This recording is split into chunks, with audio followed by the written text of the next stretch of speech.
Hello everyone, welcome to student. तो सभी हमारे साथ हैं आईएएस सोनल गोयल मैम, जो कि 2008 बैच के 13 रैंक के साथ आईएएस ऑफिसर्स हैं। मैम इंटरनेशनल और नेशनल लेवल पर मैम को काफ़ी रिकग्निशन मिला है। साथ ही मैम अपने काम के ज़रिए हम जैसे देश के युवाओं में प्रेरणा के स्रोत बने हुए हैं। तो आज हम मैम की जर्नी जानते हैं कि मैम की जर्नी कैसी रही, किस प्रकार से वो अपने सेशन के थ्रू या फिर हमारे जो देश के युवाएँ हैं, गर्ल्स हैं, उनको मोटिवेट कर रहे हैं लगातार। उनके बारे में आज हम डिटेल में जानेंगे। अभी तक आपने चैनल को सब्सक्राइब नहीं किया तो चैनल को सब्सक्राइब कर लीजिए। और जब सिलेक्शन हुआ तो वही रिलेटिव्स जो कि पहले आपको इनडायरेक्टली टॉन्ट करते थे, ताने देते थे, उन्होंने ही फिर फ़ोन करके बधाई दी कि हमें तो पता ही था कि बेटी बहुत होनहार है, कि उसका तो सिलेक्शन होगा ही होगा। कि तुम समय की रेत पर छोड़ते चलो निशान, देखती तुम्हें ज़मीन देखता है आसमान। तुम समय की रेत पर छोड़ते चलो निशान, देखती तुम्हें ज़मीन देखता है आसमान। फादर ने फिर ऊपर शिफ्ट कर दिया था कि ताकि मुझे कोई प्रॉब्लम ना हो, मेरे को डिस्टर्बेंस ना हो। तो मैं नहीं मिलती थी जाके, तो ये इनडायरेक्ट ताने भी मिलते थे। जैसे मेरे घर में आई हैव 2 किड्स, मेरे हस्बैंड हैं, तो आई हैव बिन फॉर्चुनेट कि किड्स डिमांडिंग नहीं हैं। उनको शायद समझ आ जाता है कि मम्मा का कंपल्शन ऐसा है कि मम्मा को ऑफिस जाना ही है।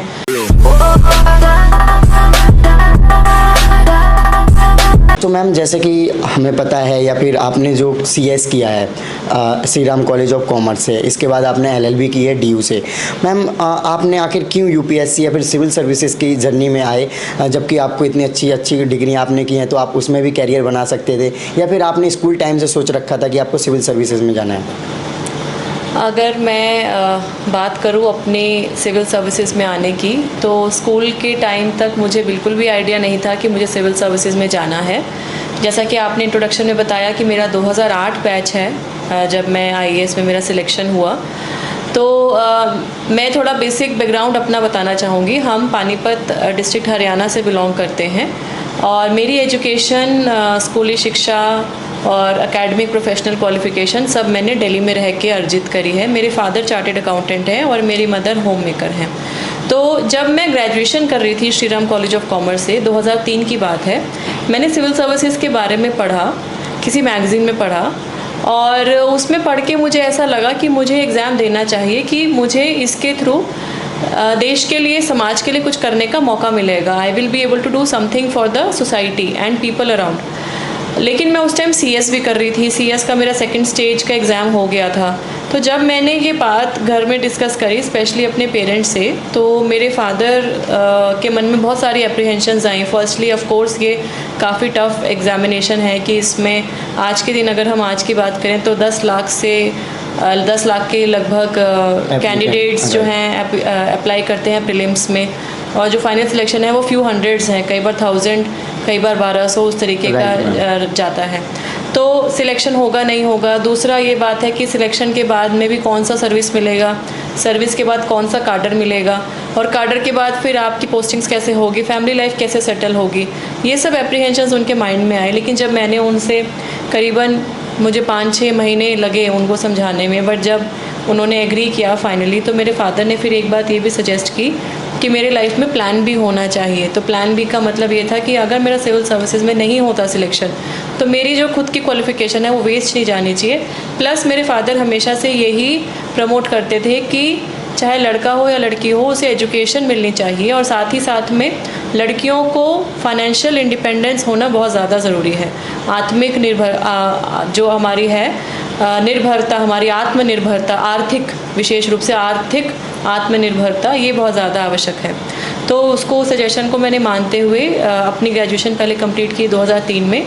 2004 में मैंने सीएस कंप्लीट किया और उसी साल में मैंने फिर एलएलबी में एडमिशन लिया दिल्ली यूनिवर्सिटी। मैंने एंट्रेंस दिया, उसमें मेरा सिलेक्शन हो गया। 2004 से 7 तक मेरा फिर ये तीनों चीज़ें पैरेलली चला। मेरा लॉ में एडमिशन हुआ, मैं एलएलबी की रेगुलर क्लासेस कर रही थी, सिविल सर्विसेज की तैयारी शुरू करी, और साथ ही साथ मैंने सीएस का पार्ट टाइम जॉब भी मैंने शुरू किया टू गेन एक्सपीरियंस। और कुछ मुझे ये भी लगा कि मुझे अपनी हायर स्टडीज़ खुद भी फाइनेंस करनी है। तो सिचुएशन काफ़ी डिफ़िकल्ट थी, चैलेंजिंग थी, क्योंकि ये तीनों चीज़ें मुझे मैनेज करनी थी। फोकस था सिविल सर्विसेज की तैयारी, लॉ की भी क्लासेस करनी थी, और साथ ही साथ में मुझे अपना जो पार्ट टाइम जॉब था वो भी जस्टिफाई करना था, उसमें भी काम करना था, ऑफिस भी जाना पड़ता था मुझे। तो लेकिन ये एक चैलेंजिंग टाइम था, लेकिन मैंने अपना बेस्ट देने का प्रयास किया। 2006 में मेरा फर्स्ट अटैम्प्ट मैंने दिया, जिससे मैंने प्रीलिम्स लिखा, मेंस लिखा, लेकिन अनफॉर्चुनेटली मुझे इंटरव्यू कॉल नहीं आया यूपीएससी का। तो बहुत मैं डिसअपॉइंटेड हुई, निराश हुई। लेकिन फिर मैंने यही ठाना कि अब जो नेक्स्ट अटैम्प्ट मैं दूंगी ये ऐसा अटैम्प्ट होना चाहिए जो कि मेरा बेस्ट अटैम्प्ट हो, जिसमें मैं अपना जो मेरे एफ़र्ट्स हैं 100% एफ़र्ट्स मैं दूँ। तो मैंने फिर 2007 में एग्ज़ाम लिखा, और क्योंकि मुझे थोड़ा एक्सपीरियंस भी हो गया था कि मैंने पहले जो गलतियाँ की या जो मेरी कमियाँ रह गई, वीकनेस रह गई, उसको इम्प्रूव करके मैंने जब 2007 में एग्ज़ाम लिखा तो मेरा फाइनल सिलेक्शन जो 2008 में जो हमारा रिज़ल्ट आया 16 मई 2008। इनफैक्ट अभी कुछ दिन पहले ही मैंने ये एक सोशल मीडिया पे पोस्ट भी डाला कि 16 मई 2008 को मेरा सिलेक्शन हुआ। और अब सिलेक्शन हुए हुए मेरे 14 साल हो गए सर्विस में। तो वो बहुत ही भावुक और एक प्राउड, एक मेमोरेबल पल था। और सिलेक्शन हुआ, उसके बाद मैंने लबासना जो मसूरी है वो अपना ट्रेनिंग के लिए मैंने ज्वाइन किया। Right ma'am. सो मैम थोड़ा सा इसके बारे में बता दीजिए कि उस टाइम पे क्या आपका ऑप्शनल था और कौन से अटैम्प्ट में आपका सिलेक्शन हुआ था मैम? सिविल सर्विसेज में मैंने जैसे बताया मेरा सिलेक्शन हुआ सेकंड अटैम्प्ट में जी। और हमारे टाइम में प्रीलिम्स में एक ऑप्शनल रहता था और मेंस में 2 ऑप्शनल लेने होते थे। तो प्रीलिम्स में मेरा ऑप्शनल था कॉमर्स, क्योंकि मेरा बैकग्राउंड वही था। मैं एसआरसी कॉमर्स ग्रेजुएट थी, सीएस कर चुकी थी और लॉ भी कर रही थी, तो कॉमर्स मैंने प्रीलिम्स में रखा। और मेंस में मेरे 2 ऑप्शनल थे, commerce and public administration. Public administration मैंने इसलिए चूज़ किया कि मुझे ऐसे लगा कि ये ऐसा सब्जेक्ट है जो मैं अगर क्वालिफाई करती हूँ, अगर नौकरी में एंटर कर पाती हूँ, तो मुझे वहाँ पे भी इसकी जो नॉलेज है पब्लिक एडमिनिस्ट्रेशन अगर मैं पढ़ूँगी तो मुझे वो नॉलेज काम आएगी। क्योंकि मैं कॉमर्स बैकग्राउंड की स्टूडेंट थी, तो मुझे आर्ट्स और सोशियोलॉजी, साइकोलॉजी, इससे बहुत ज़्यादा मुझे उसका नॉलेज मुझे नहीं था। तो मुझे ये लगा कि मुझे एडमिनिस्ट्रेशन में भी हेल्प करेगा, प्लस उसका जो मैंने सिलेबस देखा उसके सब्जेक्ट्स भी मुझे अच्छे लगे। और उसका मुझे ये भी लगा कि इसका जो नॉलेज है ये मुझे जीएस में भी हेल्प करेगा, जनरल स्टडीज़ में भी, क्योंकि पॉलिटी, कॉन्स्टिट्यूशन हमें पढ़ना होता है, उसमें भी इसकी नॉलेज हेल्प करेगी। इसलिए मैंने ये ऑप्शनल रखा। और जहाँ तक तैयारी की बात है तो मेरी ज़्यादातर मैंने सेल्फ स्टडी पे ही मेरा फोकस रहा, क्योंकि मुझे कोचिंग लेने की पहले से आदत नहीं थी। ग्रेजुएशन तक मैंने कोचिंग नहीं अटेंड की थी, लेकिन फिर थोड़ा बहुत सब्जेक्ट के लिए जिसमें मुझे जो नया था, जैसे पब्लिक एडमिनिस्ट्रेशन, जीएस का कुछ पार्ट, उसके लिए मैंने कोचिंग क्लासेस ली थी। Right ma'am. सो मैम जैसे कि अभी आपने बताया था कि आपने काफ़ी अपने पेरेंट्स से बात की, 5-6 महीने तक आपकी बात चलती रही। तो मैम जब आपका सिलेक्शन हो गया, रैंक आ गई आपकी और आपको यूपीएससी फाइनली मिल गया, जॉब आप जो चाह रहे थे, तो मैम उसके बाद की जर्नी बताइए कि वो कैसे स्टार्ट हुआ? जब आपका रिजल्ट आया उस दिन क्या माहौल था आपके यहाँ, आपके पेरेंट्स का क्या रिएक्शन था? देखिए, तो मैं अब बात करूं 14 साल पहले, तो उस टाइम में हमारे पास मोबाइल फ़ोन भी नहीं होते थे और इंटरनेट की जो सुविधा आज के दिन में है कि जैसे ही रिज़ल्ट आता है वो सब जगह फ्लैश हो जाता है, ऐसी फैसिलिटी उस वक्त नहीं थी। मेरे घर में डेस्कटॉप कंप्यूटर था, उसमें इंटरनेट की जो फैसिलिटी है वो हमने ली हुई थी। लेकिन मेरे पास लगभग 16 मई को शाम को मेरे एक फ्रेंड का फ़ोन आया, और वो फ़ोन इसलिए आया कि उनको किसी ने बताया कि शायद यूपीएससी का रिज़ल्ट अनाउंस हुआ है। तो वो यूपीएससी गए थे, जो शाहजहाँ रोड में यूपीएससी का जो पूरा भवन है, ऑफिस कमीशन का ऑफिस है, वहाँ गए और वो रिज़ल्ट वहाँ डिस्प्ले हुआ होगा। उन्होंने बोर्ड पे देखा मेरा नाम, तो 13th रैंक उन्होंने बताया कि 13th रैंक आई है। तो मेरे को तो पहले विश्वास ही नहीं हुआ, क्योंकि मुझे ये तो अपने ऊपर विश्वास था कि सिलेक्शन होना चाहिए, क्योंकि मेरे एग्ज़ाम ठीक गए थे, इंटरव्यू भी ठीक ठाक हुआ था। बट ये नहीं आप प्रेडिक्ट कर सकते कि आप टॉप 10 में या टॉप 20 में आओगे, क्योंकि ये इतना टफ एग्जामिनेशन है। तो जब उन्होंने बताया तो मुझे यकीन नहीं हुआ। फिर मैंने कोशिश करी कि मैं अपने घर पे जो मेरा रूम था, स्टडी रूम था, उसे मैंने फर्स्ट फ्लोर पे डेस्कटॉप कंप्यूटर लगाया हुआ था। तो कोशिश करी कि उसमें आए रिज़ल्ट, और उसमें आया रिज़ल्ट और मैंने देखा, अपना नाम देखा, तो इतना it was actually such a feeling. वो दिन आज भी याद है मुझे। मेरे घर पे उस वक्त it was by God's grace कि मेरे फादर और मदर दोनों ही, क्योंकि जनरली पापा ऑफिस जाते थे तो वो लेट आते थे, 7 साढ़े 7 तक आते थे, बट उस दिन समहाउ वो शाम को घर पे थे उस टाइम में। तो मैंने उनको बताया कि सिलेक्शन हो गया और ये रैंक आई है। तो everybody was so much overwhelmed, खुशी, आंसू और जो एक फीलिंग होती है कि हमने जो मेहनत करी उसका नतीजा आज मिला है, और उनको अपनी बेटी पे इतना प्राउड फील हुआ। क्योंकि तैयारी के दौरान मैं ये भी बताना चाहूँगी कि तैयारी इतनी आसान नहीं होती सिविल सर्विसेज की। यहाँ जो एस्पिरेंट्स हैं, मैं जो आज ये इंटरव्यू देख रहे हैं या बाद में भी देखेंगे, तो उनको एक बात ज़रूर ध्यान में रखनी है कि इस एग्ज़ाम में बहुत सारी चीज़ें आपको सेक्रीफाइस करनी पड़ती हैं। इस एग्ज़ाम की अगर आप शिद्दत से तैयारी कर रहे हो तो आपको अपनी सोशल लाइफ बिल्कुल ख़त्म करनी पड़ती है, 2 से 3 साल आपको लगाने पड़ेंगे। साथ ही साथ में आपको ये भी सोचना पड़ेगा कि आपका टाइम इस वक्त कहाँ ज़्यादा इम्पॉर्टेंट है, आप यूटिलाइज़ करो। तो मैंने लगभग 3 साल ना कोई सोशल ओकेजन्स अटेंड किए, शादियाँ मैंने अटेंड नहीं करी। मेरे घर में भी गेस्ट आते थे, रिलेटिव्स आते थे त्योहारों पे, फेस्टिवल्स पे।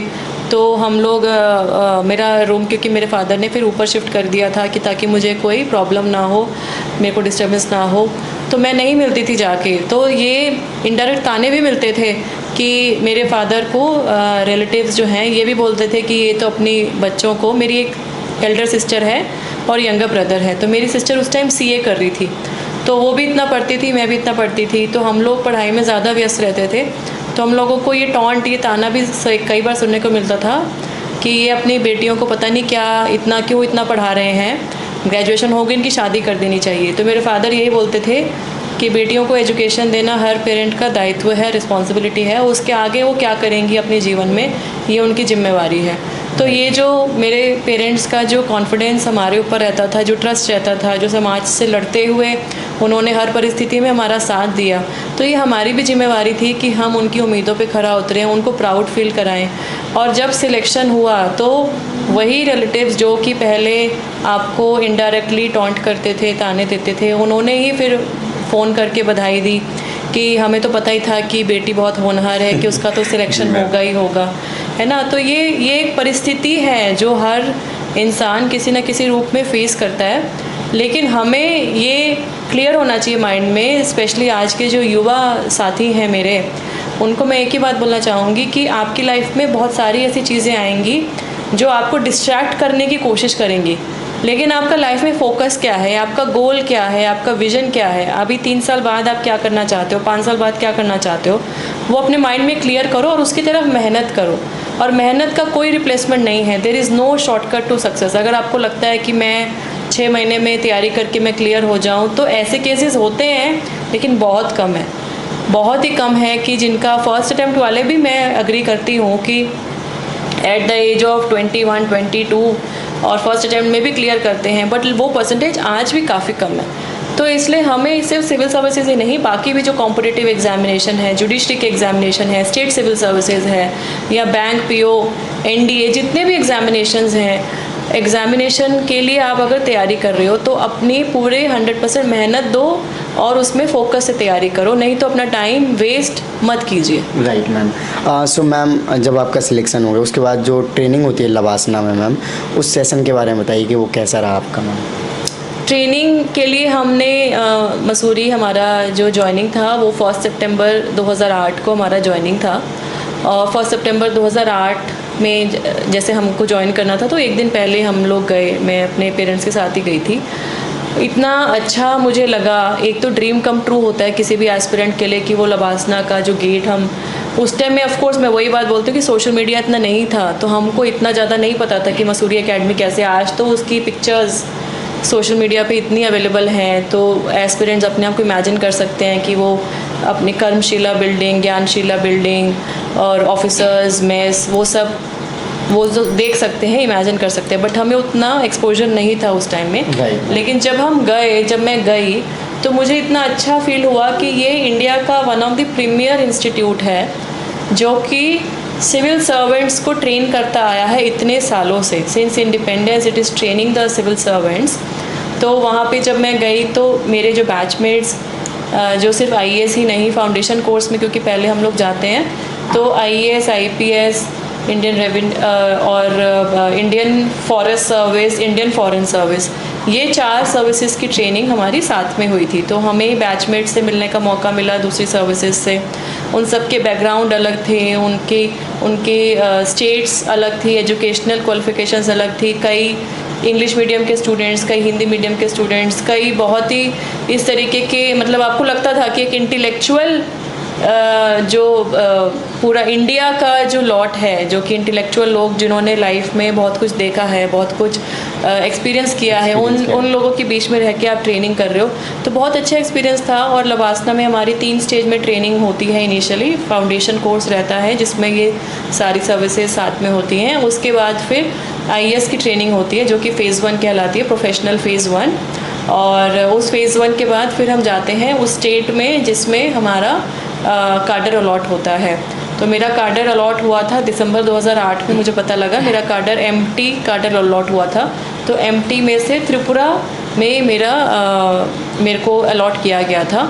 और फिर फ़ेज़ 1 ट्रेनिंग के बाद हम जाते हैं उस स्टेट में जो काडर आपको अलॉट होता है। त्रिपुरा में गई जून 2009 में, और उसके लगभग 1 साल की ट्रेनिंग करने के बाद हम लोग दोबारा आते हैं मसूरी फॉर आवर फ़ेज़ 2।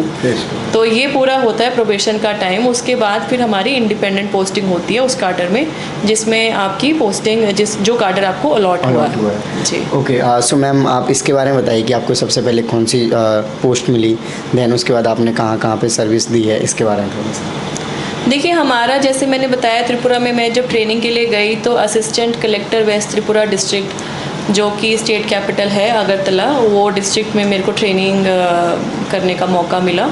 और उसके बाद मेरी फ़र्स्ट इंडिपेंडेंट पोस्टिंग थी अम्बासा सब डिवीज़न में एज SDM अम्बासा थी मैं, डिस्ट्रिक्ट धलाई। लगभग 1 साल के आसपास मेरा वहाँ टेन्योर रहा। और बेसिकली वो एक ट्राइबल डोमिनेटेड सब डिवीज़न है, वो डिस्ट्रिक्ट ही इनफैक्ट ट्राइबल डोमिनेटेड डिस्ट्रिक्ट है, डिस्ट्रिक्ट धलाई। तो उस सब डिवीज़न में स्पेशली ऐसे कई एरियाज़ थे, कई ऐसे पाराज थे जिसमें ट्राइबल लोग रहते थे, लेकिन कुछ किलोमीटर तक रोड की फैसिलिटी नहीं थी, मोटरेबल रोड की फैसिलिटी नहीं थी। तो मैंने उन एरियाज़ पे फोकस किया कि हम लोग ने जो हमें एडमिनिस्ट्रेटिव कैंप लगाना होता था, मैंने कोशिश ये किया कि हम उस एरिया में जाएं जहाँ पे आज भी अभाव है। तो 2010 की मैं बात कर रही हूँ, आज से लगभग 12 साल पहले। तो हमने वहाँ पे कैंप्स लगाने शुरू किए। वहाँ लोकल BSF की मदद से हमने ये कोशिश करी कि वहाँ के जो PHC हैं, primary health centre, anganwadi centre, school और जितने गवर्नमेंट की जो ऑर्गेनाइजेशंस के ऑफिसेज हैं, जो कि फैसिलिटीज़ लोगों को मिलनी चाहिए, वो मिले। और BSF ने काफ़ी मदद की हमारे पास। वहाँ पे जो लोकल BSF आउटपोस्ट थे, उनके ऑफिसर्स ने काफ़ी मदद करी। सिविल के जो ऑफिसर्स थे, उनके रहने की व्यवस्था उन्होंने अपने कैंप्स में कराई। तो बहुत अच्छा प्रयास ये रहा। लगभग 7 ऐसी विलेज कमिटीज़ थी जहाँ पे हमने ये प्रयास किया और वहाँ पे लोगों तक पहुँच पाए, वहाँ के ट्राइबल लोगों तक हमने सुविधा पहुँचाने का प्रयास किया। तो ये एक टीम एफर्ट था जो कि बहुत अच्छा रहा। साथ ही साथ त्रिपुरा में फिर मेरी और भी पोस्टिंग्स रहीं। मैं CEO अगरतला म्यूनिसिपल काउंसिल भी थी, ADM थी। फिर मैं सर्व शिक्षा अभियान में स्टेट प्रोजेक्ट डायरेक्टर थी, जॉइंट सेक्रेटरी लेबर डिपार्टमेंट। फिर मेरी पोस्टिंग हुई as DMN collector Gomati district. In between मेरी फर्स्ट चाइल्ड का बर्थ हुआ 2013 में, माय डॉटर वाज बोर्न। तो लगभग 2016 जुलाई तक मैंने त्रिपुरा में अपनी सेवाएं दी, वहाँ मुझे काम करने का मौका मिला। और उसके बाद फिर मैं हरियाणा में आई, इंटर काडर डेप्यूटेशन। हरियाणा में 4 साल का मेरा डेप्यूटेशन टेन्योर रहा। मेरी पोस्टिंग रही फरीदाबाद में और झज्जर डिस्ट्रिक्ट में एज डिप्टी कमिश्नर और गुड़गांव में। और उसके बाद में फिर मेरी पोस्टिंग दोबारा त्रिपुरा काडर में मैंने ज्वाइन किया और मैं फ़िलहाल resident commissioner Tripura house Delhi में पोस्टेड हूँ। तो ये लगभग 14 साल का जो मेरा सर्विस एक्सपीरियंस रहा है, बहुत कुछ सिखाया मुझे। ट्राइबल एरिया से लेके शहर तक भी मैंने काम किया। त्रिपुरा हो, हरियाणा हो, 2-3 चीज़ें मेन मैंने सीखी। एक तो बात यह है कि आपको कोई भी प्रोग्राम पॉलिसी ढंग से इम्प्लीमेंट करनी है तो उसमें peoples participation is very important. लोगों का सहयोग, कम्युनिटी इन्वॉल्वमेंट, ये बहुत ज़्यादा ज़रूरी है। सेकेंडली, आपका जो टीम है वो टीम आपके साथ काम करना चाहिए। टीम लीडरशिप के रूप में आपको उनको डायरेक्शन देना है, लेकिन उनको अपना मैंडेट भी समझाना है कि ये उनका मैंडेट है और उनको थोड़ा सा गाइडेंस के साथ साथ फ्रीडम भी चाहिए उन चीज़ों को करने के लिए। तो वो एक ट्रस्ट है, वो एक म्यूचुअल रिस्पेक्ट है जिसके थ्रू टीम काम करती है। और बहुत इम्पॉर्टेंट ये है कि आपका कनेक्ट होना चाहिए पब्लिक के साथ। कई बार हम ये कंप्लेंट भी सुनते हैं कि ऑफिसर्स इनएक्सेसिबल हैं या उन तक पब्लिक ग्रीवांसेस नहीं पहुंच पा रही हैं। तो ये भी एक इम्पॉर्टेंट बात है एडमिनिस्ट्रेशन में हमें देखना कि हम जिन लोगों के लिए काम कर रहे हैं, क्या हम उन लोगों तक एक्सेसिबल हैं या नहीं हैं, Right, ma'am. वो लोग अपनी ग्रीवांसेस हमारे ऑफिस तक पहुंचा पा रहे हैं या नहीं पहुंचा पा रहे। तो इसमें डिजिटल इनिशिएटिव्स जो भी कंट्री में all across the country digital initiatives हो रहे हैं, ट्रांसपेरेंसी बढ़ रही है, अकाउंटेबिलिटी बढ़ रही है, ई ऑफिस आ रहा है, सोशल मीडिया का इतना एडवेंट है, प्लस इतने सारी डिफरेंट राज्यों ने, डिफरेंट स्टेट गवर्नमेंट्स ने इतने सारी स्कीम्स को लाया है जो कि डायरेक्ट बेनिफिशरी तक कनेक्ट कर रहे हैं through digital payments and digital mode of communication. तो ये बहुत ही एक वेलकम स्टेप है हमारे देश की गवर्नेंस को इम्प्रूव करने में। Right ma'am. Okay, so ma'am ये बताइए आप अपनी personal life and professional life में कैसे एक फाइन बैलेंस बना पाते हो। जैसे कि मैम यूपीएससी में या फिर आईएएस की जो सर्विस है उसको कहा जाता है कि फुल टाइम सर्विस है एंड नॉर्मल जॉब की तरह नहीं है कि 9 to 5 है, उसके अलावा कोई काम नहीं करना है। तो मैम ऐसे में आप कैसे अपने इस हेक्टिक या फिर बिजी शेड्यूल में कैसे बना पाते हैं बैलेंस? 9 to 5 तो मुझे लगता है आज के दिन में सिविल सर्विसेज तो डेफिनेटली नहीं है, लेकिन बाकी प्रोफेशंस में भी आई थिंक काफ़ी चेंज आया है। इवन प्राइवेट सेक्टर में भी उनकी जॉब्स जो हैं काफ़ी डिमांडिंग हो गई हैं। और लेकिन अगर मैं, हाँ ये ज़रूर है कि हमारी सर्विस में एक सबसे इम्पॉर्टेंट बात क्या है कि we can never be off duty. So उसका मीन्स क्या है कि हमारी जहाँ पे पोस्टिंग है, चाहे हम फील्ड में रहें चाहे हम डिपार्टमेंट में रहें, तो कभी भी इमरजेंसी आ सकती है। स्पेशली फील्ड में क्या होता है कि आपकी VIP duty, VVIP duty, emergency situation, law and order, ऐसे बहुत सारी सिचुएशन आती है जो आप फोर्स ही नहीं करते हो, लेकिन आपके पास कोई ऑप्शन नहीं है बट टू फेस देम। तो हमारा जो वर्क प्रोफाइल है डिफाइंड सिर्फ एक लिमिट तक है। अनडिफाइंड चीज़ें, अनप्रेसिडेंटेड चीज़ें बहुत सारी आती हैं जो हमें रेगुलर बेसिस पे फेस करनी पड़ती है। तो जो आप बात कर रहे हो कि managing personal and professional life, ये आई थिंक ये बहुत ज़्यादा इम्पॉर्टेंट है। और ये सिर्फ मैं एक महिला अधिकारी हूँ इसलिए नहीं बोल रही हूँ, it is equally important for a male officer also to give time to the family as well as work. तो इसमें क्या है कि हमें प्रायोरिटाइज़ करना पड़ता है कि कुछ दिन ऐसे आएंगे कि कोई मेजर इवेंट है तो आप रात को, आपको शायद घर जाने का टाइम भी ना मिले, या आप लेट नाइट जा रहे हो, या इलेक्शंस कंडक्ट कराने हैं तो जब तक काउंटिंग नहीं ख़त्म होगी आप नहीं लीव कर सकते, जब तक पोलिंग नहीं ख़त्म होगी, पोलिंग पार्टीज़ रिटर्न नहीं करेंगी। तो कभी हमने भी काम किया कि सुबह 5 बजे तक हम ड्यूटी पे हैं और फिर सुबह हम 2 घंटे का रेस्ट मिले ना मिले वो करके हम दोबारा से 8 बजे ड्यूटी पे आ रहे हैं। तो ऐसे सिचुएशन आएंगे, but it is the act of balance which matters. जैसे मेरे घर में आई हैव 2 किड्स, मेरे हस्बैंड हैं, तो आई हैव बिन फॉर्चुनेट कि किड्स डिमांडिंग नहीं हैं, उनको शायद समझ आ जाता है कि मम्मा का कंपल्शन ऐसा है कि मम्मा को ऑफिस जाना ही है। वो कभी भी मुझे उस तरीके से बॉदर नहीं करते हैं। स्पेशली मेरी डॉटर बहुत अंडरस्टैंडिंग है शुरू से ही, वो कभी भी, जैसे मैं देखती हूँ और बच्चों को, तो शायद हमारी फैमिली में जैसे अपने पेरेंट्स की वर्किंग स्टाइल को देख के शायद बच्चे समझ भी जाते हैं। तो I think the way they see their parents working for nation, for country, वो सुनते हैं कि मैं कभी सीनियर ऑफिसर से बात कर रही हूँ या कभी चीफ मिनिस्टर ऑफिस से कोई कॉल आया है उसको अटेंड कर रही हूँ, तो नाउ दे ऑल्सो अंडरस्टैंड कि ये एक इम्पॉर्टेंट प्रोफाइल है और उसमें उनको सपोर्ट करना है। तो ये एक ज़रूरी बात है कि मेरे स्पाउस, मेरे हस्बैंड, मेरी फैमिली काफ़ी सपोर्टिव रही हैं। लेकिन ये एक ऑफिसर के ऊपर भी है कि अपना जो पूरा हमारा जो ये पूरा संसार है, जो वर्ल्ड है, उसमें एक छोटा सा सबसेट है हमारी फैमिली। ये फैमिली ही हमारे साथ रहेगी, कोई भी सिचुएशन आए लाइफ में, अप डाउन कोई भी आए, तो इसको नहीं छोड़ना है, ये इम्पॉर्टेंट है। लेकिन हाँ, साथ के साथ काम सबसे ऊपर है।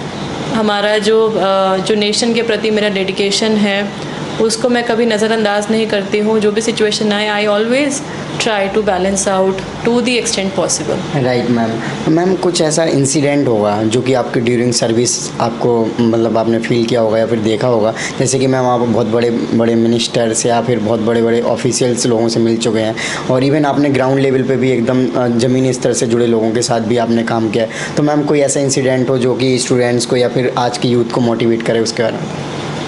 नहीं, इंसिडेंट तो एक्चुअली हमारी लाइफ में, मतलब हमारी सर्विस के पार्ट में आते रहते हैं और हम जैसे जैसे ग्रो करते हैं आगे प्रोफेशन में, तो लोगों का एक्सपीरियंस, लोगों के साथ जुड़ने का मौका मिलता है। तो कई बार वो एक्सपीरियंस अच्छा भी होता है, कई बार उतना प्लेजेंट नहीं भी होता है। Many a times you have to face criticism also. Criticism ऐसा भी होता है कि जिसमें आपका डायरेक्टली कोई गलती नहीं भी होगा, लेकिन कोई कम्युनिकेशन गैप है तो वो सब आपको झेलना पड़ता है, वो सब आपको लेना पड़ता है। But it is, I would say कि एक बैलेंस है जो एक ऑफिसर को बना के चलना है। तो मेरे को लगता है कि मेरे को ऐसे एक्सपीरियंसेस जो स्पेशली त्रिपुरा में रहे, कि जब मैं ट्राइबल लोगों से मिलती थी, जब मैं ऑन फुट जाती थी, तो जब मैंने शुरुआत में जब जाना शुरू किया तो क्योंकि मैं वेजिटेरियन हूँ, तो मैं मछली माछ, क्योंकि त्रिपुरा में बंगाली में उनकी फूड हैबिट्स में दाल भात माछ एक स्टेपल डाइट है जो वो खाते हैं। तो मैं जैसे नॉर्थ इंडिया में मेरी एजुकेशन हुई, मैं रही यहाँ पे, तो हमारे यहाँ रोटी सब्ज़ी दाल इसका ज़्यादा चलन रहता है। तो शुरुआत में मैंने जब फील्ड में जाना शुरू किया तो वो बहुत रिस्पेक्ट से मेरे लिए उन्होंने पूरा अपना जो बनाते थे, उनको लगा एसडीएम मैडम आ रही हैं तो वो बना के रखा उन्होंने, मुझे याद है, ट्रेडिशनल फूड मछली था जिसमें। तो उसमें ऐसा अनफॉर्चुनेटली क्या हुआ कि सिर्फ चावल के अलावा ऐसा कुछ नहीं था जो मैं खा पाती, क्योंकि वो सब नॉनवेज था। तो मैंने राइस के साथ में, वो बॉइल्ड राइस थे, उसके साथ में मैंने नमक खाया और आई हैड सैलड। तो वो उन लोगों को थोड़ा फील भी हुआ कि मैडम नहीं खा पा रही है, लेकिन मेरे को बहुत अच्छा लगा। मुझे वो एक्सपीरियंस इतना अच्छा लगा कि मैंने ट्राइबल उसमें जो उनकी हट हैं, जो बैम्बू हट्स जनरली वहाँ पे लोग बनाते हैं, या लकड़ी की जो हट्स बनाते हैं, कॉटेजेस बनाते हैं अपने गांव के अंदर, तो उसमें बैठ के उन लोगों के साथ मैंने खाना खाया। और उसके बाद फिर मैं जहाँ जाती थी फिर लोग अपने आप ही हमारे लिए वो अरेंजमेंट करके रखते थे। लेकिन हालांकि ये एडमिनिस्ट्रेटिवली हम बिल्कुल नहीं कहते थे, और फिर हमारी ये भी मेरी तरफ से इंस्ट्रक्शन थी कि हम जहाँ पे भी अगर हम कुछ भी खाएंगे या पिएंगे तो वो एडमिनिस्ट्रेटिव एक्सपेंसेस हम रीइंबर्स भी करेंगे, क्योंकि ये किसी को पर्सनल उसको तो बेयर नहीं करना चाहिए ये कॉस्ट। तो वो एक पार्ट ऑफ एडमिनिस्ट्रेटिव एक्सपेंडिचर वो हम रीइंबर्स भी करते थे। लेकिन जो लोगों का जो अटैचमेंट हो जाती है लोगों से, आई थिंक ये सबसे इम्पॉर्टेंट बात है जो मैंने आपको बीच में भी बात बोली, कि लोगों से जुड़ाव, लोगों की रिस्पेक्ट, वो चाहे त्रिपुरा हो चाहे हरियाणा हो, सब जगह। हरियाणा में मैं जब डिप्टी कमिश्नर थी तो वहाँ पे हमने रात्रि प्रवास करने शुरू किए, और विशेष रूप से जो महिलाएं हैं ग्रामीण आंचल में जो रहती हैं, उनके लिए हमने गेम्स ऑर्गेनाइज कराने शुरू किए, ताकि उनको भी घर से बाहर निकलने का मौका मिले। और सिर्फ यही नहीं कि महिला एक घर में ही रह के काम कर सकती है, बट बहुत कुछ ऐसा है जो घर में रहते हुए भी वो अपने लेवल पे कर सकती हैं। महिला सशक्तिकरण के लिए मैंने काम करने का कोशिश किया। Women and child welfare, education, youth, sports, ऐसे कुछ फील्ड्स हैं जिससे मैंने काम करने की हमेशा कोशिश की है। राइट। ओके, सो मैम आपको बहुत सारे जो ऑर्गेनाइजेशन है टॉप 25 वुमेन के लिए फैसिलिटेट किया गया है, जैसे कि NITI Aayog ma'am, transforming India, और मैम बात करें वुमेन एंड चाइल्ड डेवलपमेंट, और भी बहुत सारे जो ऑर्गेनाइजेशन है वहाँ से आपको फैसिलिटेट किया गया। तो मैम इसके बारे में बताइए कि मैम आपने ये सब कैसे अचीव किया, या फिर आप यहाँ तक कैसे पहुँचे मैम? मुझे लगता है कि ये अवार्ड्स एंड फेलिसिटेशंस तो एक पार्ट ऑफ हमारा सर्विस में जो हम कर पाते हैं, उसके लिए रिकग्निशन है। I feel humbled, I feel blessed कि मुझे ईश्वर की कृपा से ये सब मिला। ऑफ कोर्स हमारी टीम की मेहनत तो रहती है, लेकिन इसके साथ साथ मैं हमारे देश की महिलाएं, हमारे देश की लड़कियां, गर्ल्स को मैं मैसेज भी देना चाहूँगी कि आपके बहुत सारी ड्रीम्स हो सकते हैं, आपके बहुत सारे सपने हो सकते हैं, और ऐसा भी हो सकता है कि लाइफ में सिचुएशन ऐसी हो जो आपको आगे बढ़ने में आपको सहायता नहीं कर पा रही हैं, या ऐसी कुछ परिस्थितियां हैं जिसमें यू फील कि आप आगे नहीं बढ़ पा रहे हो। तो ज़िंदगी में कभी भी हताश नहीं होना, निराश नहीं होना, और साथ ही साथ में आपके माइंड में क्लियर होना चाहिए, जैसे मैंने पहले भी बोला, कि आपका फोकस क्या है, आप कहाँ जाना चाहते हो। और स्पेशली आज की यंग गर्ल्स को अपने ऊपर आत्मविश्वास होना बहुत ज़्यादा आवश्यक है। आप अगर खुद पे ही आत्मविश्वास नहीं रखोगे, खुद ही अपने ऊपर आपका फेथ और बिलीफ नहीं रहेगा, तो आसपास के लोग तो बिल्कुल नहीं करेंगे। तो अपने पोटेंशियल को भी जानना है, पहचानना है, हमें कहाँ जाना है, उसके लिए मेहनत भी करनी है। और साथ ही साथ सोसाइटी का भी ये एक दायित्व है, सोसाइटी की भी एक कलेक्टिव रिस्पॉन्सिबिलिटी है कि वो महिलाओं को, लड़कियों को आगे बढ़ने में मदद करें। क्योंकि जेंडर पैरिटी, अगर हम लैंगिक समानता की बात करें तो इंडिया में आज भी इशू है। आज भी ऐसी कई चीज़ें हैं जो कि हम देखते हैं एज क्राइम अगेंस्ट वुमेन। तो उसमें अगर हमें सुधार लाना है तो हमें मानसिकता में चेंज लाना पड़ेगा। साथ ही साथ में पुरुष वर्ग को इस बात को समझते हुए महिला को सम्मान और सपोर्ट देना पड़ेगा। Right ma'am. सो मैम, बात की जाए सीक्रेट्स की आपके सक्सेस के, तो मैम उसके बारे में थोड़ा सा बताइए।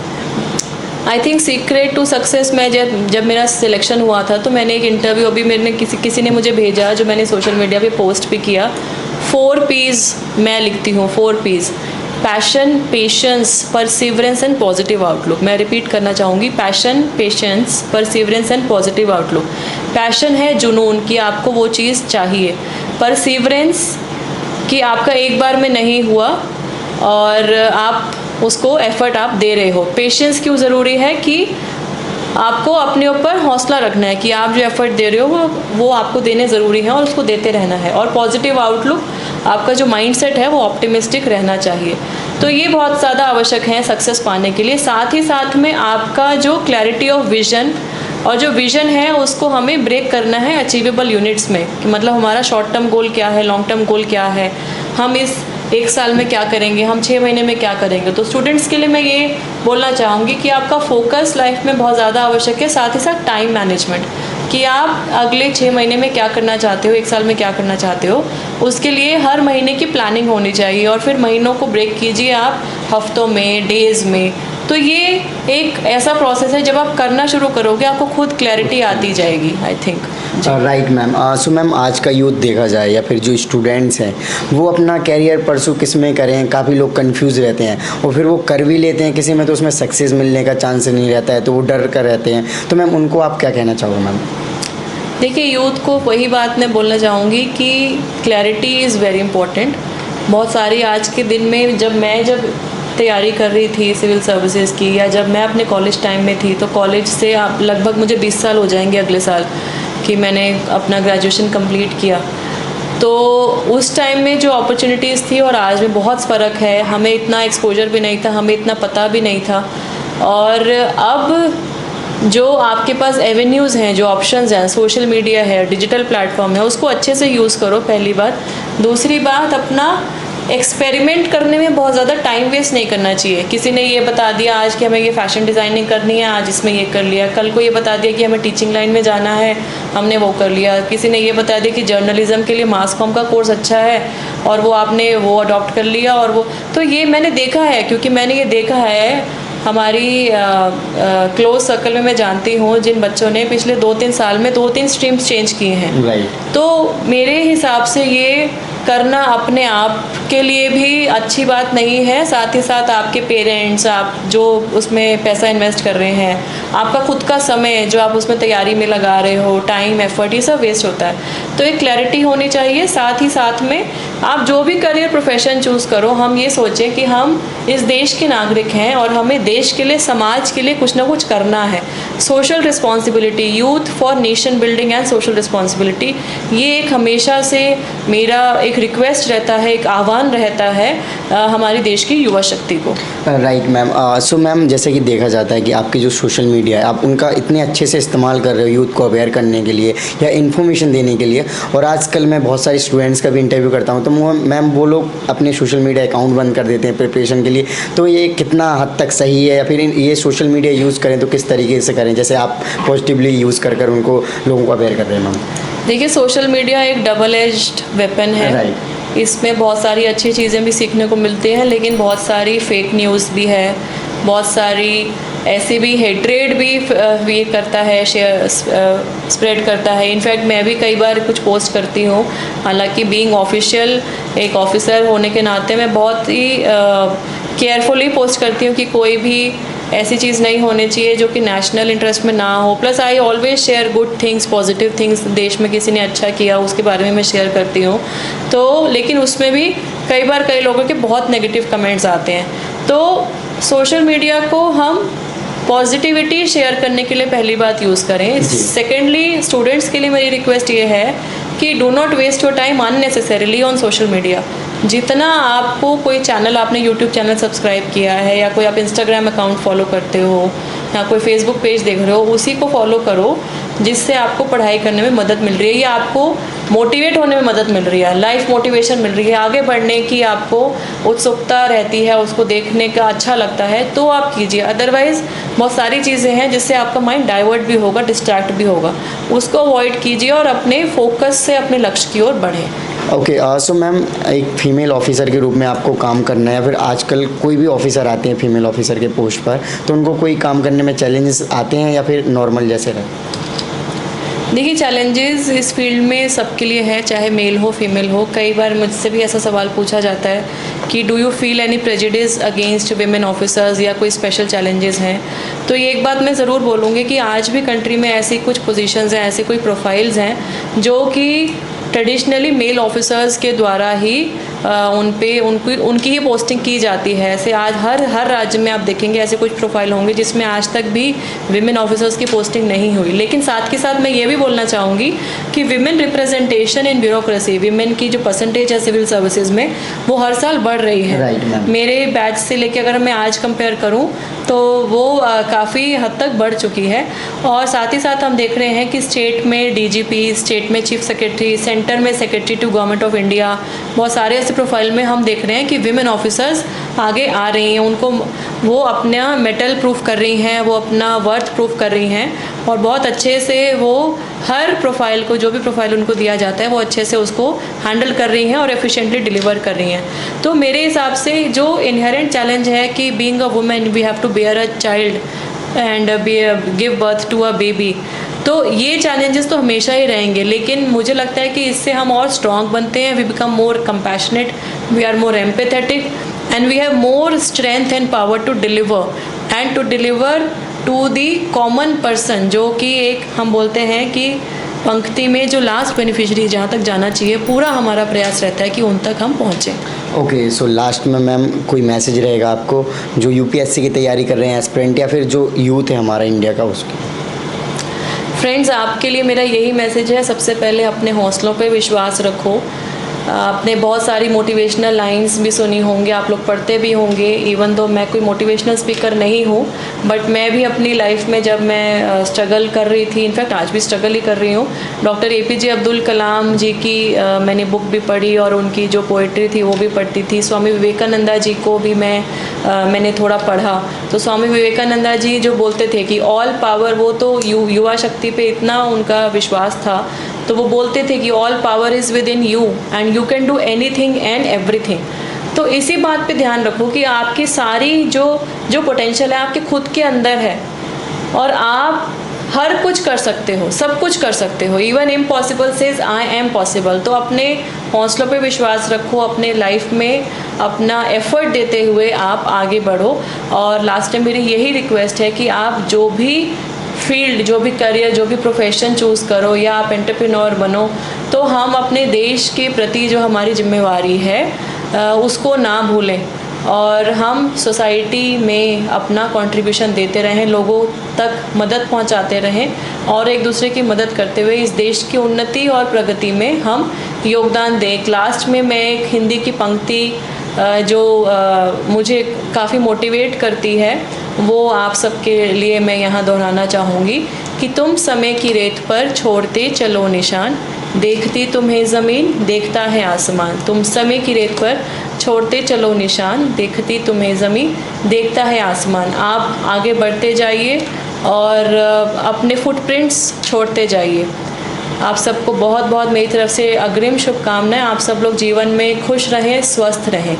जय हिंद, जय Bharat. Okay, so thank you so much ma'am for your lovely message और thank you so much ma'am again कि आपने इतना कीमती टाइम दिया हमारे लिए। सो गाइस, आपने देखा कि मैम ने अपनी जर्नी के बारे में आपने डिटेल में शेयर किया, साथ ही उन्होंने गाइड भी किया आप लोगों को। तो आई होप कि आपको ये वीडियो अच्छी लगी होगी। तो इस वीडियो को लाइक करें, अभी तक आपने चैनल को सब्सक्राइब नहीं किया तो चैनल को सब्सक्राइब कर लीजिए। एंड आपके जो भी क्वेरीज होते हैं आप हमें इंस्टाग्राम एंड फेसबुक पर मैसेज कर सकते हैं। इन सभी की लिंक वीडियो के डिस्क्रिप्शन में है। जय हिंद।